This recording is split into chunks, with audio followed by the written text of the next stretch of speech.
Hey guys, welcome to today's edition of Time Out with Maggie. Thank you so much for joining me here today. Today we'll be starting a new series, and it's titled Dealing with Failure. We'll be learning how to deal with unpleasant situations and outcomes, and I'm going to be as practical as I can, and I'll also share some of my experiences. Hopefully, we get to learn one or two things from my story.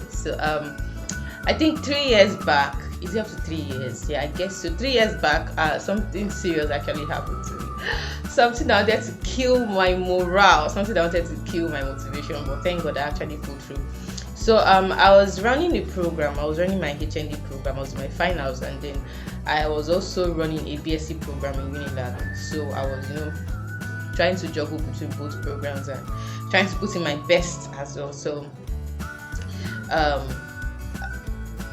After the first semester exams at Unilag, then I saw my result and I had a carryover. Yes, actually did. It might sound surprising to you, and it was something that actually it was so painful to me. Like, it hurt so much, when by God's grace, like all through my HND, I was on distinction. Everybody knew this girl, her head is hot, what's kind of vibes. And then shockingly, they just gave me one bullet, one seal like that, and I was like, God, why? Like, I just couldn't wrap my mind up around it. So I remember when I went to see my score, because they actually pasted it in the faculty. So I went there and I saw it, and when something when something comes to you as a shock, and like, okay, in my wildest dreams, I have never, there's no how an exam would be so bad, and then I would think of having a carryover in that, because no matter how bad it is, no matter how tough the questions were, like, it has never occurred to me that maybe I'll fail this course. But that day, it was like the whole thing to come to an end, and then I was just looking at the notice board and I could not say anything.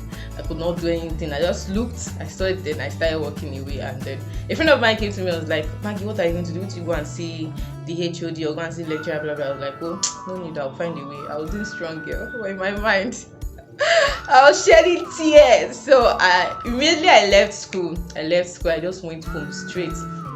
I was actually not staying home for a while. I was in the hostel because I was holding a position in school fellowship, so I had to be around and all. But that afternoon, I just went home straight, and then I went to cry my eyes out. When you've been going, I was just serious in the vehicle, no smiles, no talking, nothing. I didn't tell anybody anything. I just left and I went home straight. And luckily, my friend was not at home, so I just locked the door and I cried. Oh Jesus. I kind of was like, this is something I never planned for, something that's never happened to me. Like, okay, where do I start from? Like, it actually, the situation actually affected my self-confidence.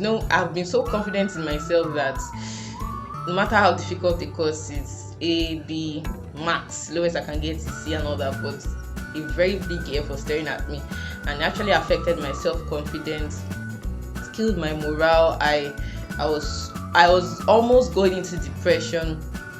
I didn't know what to do, and I'm not the kind of person that talks to people in the advent of such situation. I prefer being to myself and finding a way to just cheer myself up. But that one was just too big.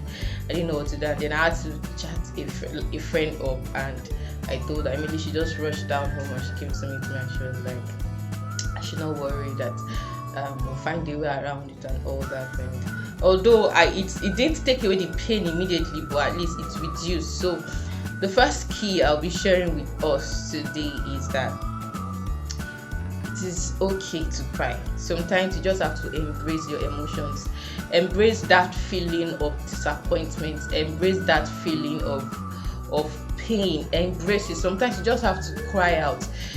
Sometimes you just have to let yourself feel what you are going through, no matter how painful it is, no matter how difficult, no matter how strong you seem you are. Just embrace the emotions. It has a way of easing off the tension. Imagine I'm just trying to do stronger, and then something more serious can actually happen. I might end up doing something that I never planned to do. So sometimes you just have to embrace the emotions. And secondly, you have to find a way to ease off the tension at that moment.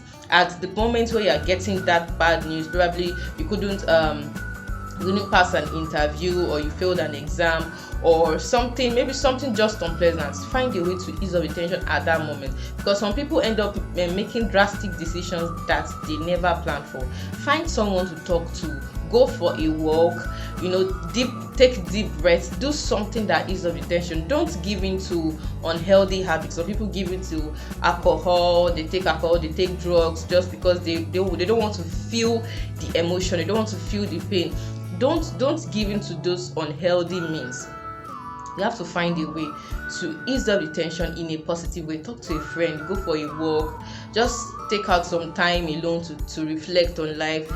Take out some time to reflect on how it happened and why it happened. So I'll be stopping here today, just so our videos doesn't get too lengthy. Just ensure that you tune in next week, because we'll be continuing from this story, and I'll be sharing more keys and more points that I used that helped me to come out of that difficult situation. Thank you so much for joining me here today. Don't forget to drop your questions, share your country. Yes, you can also tell us your story. Tell me how you were able to deal with failure or an unpleasant outcome, and I'll be looking forward to your responses. See you next week.